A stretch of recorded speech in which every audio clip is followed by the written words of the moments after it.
xin chào tất cả các bạn. Hôm nay thì mình sẽ tiếp tục làm giới thiệu Squishy phần 2 nha.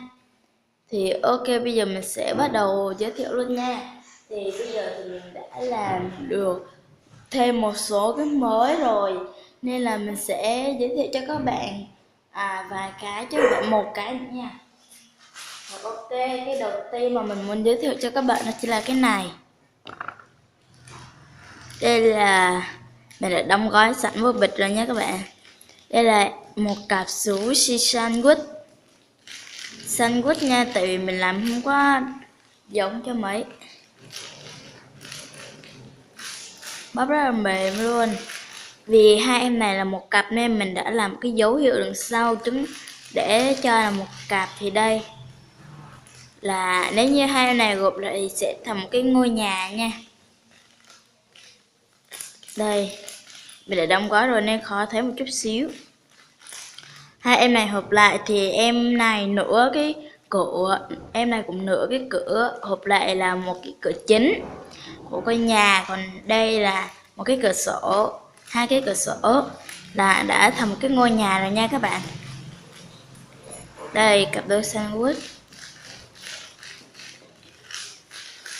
bao rất là đã tay luôn. Rồi em tiếp theo là em Squishy bánh bao này. Các bạn đợi mình một chút xíu nha. Ok, em Squishy bánh bao này nha.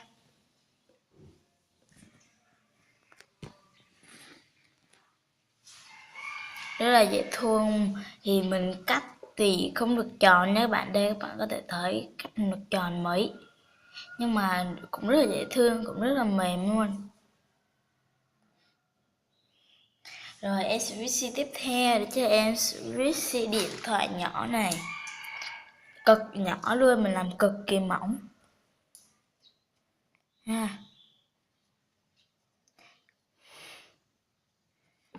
Ok các bạn, thì mình đã giới thiệu xong những cái Squishy mà mình mới làm rồi.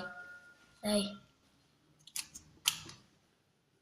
Rồi, tạm biệt các bạn. Nếu như các bạn thích hãy nhớ cho mình một like, share và subscribe cho kênh của mình nha. Tạm biệt các bạn. Bye.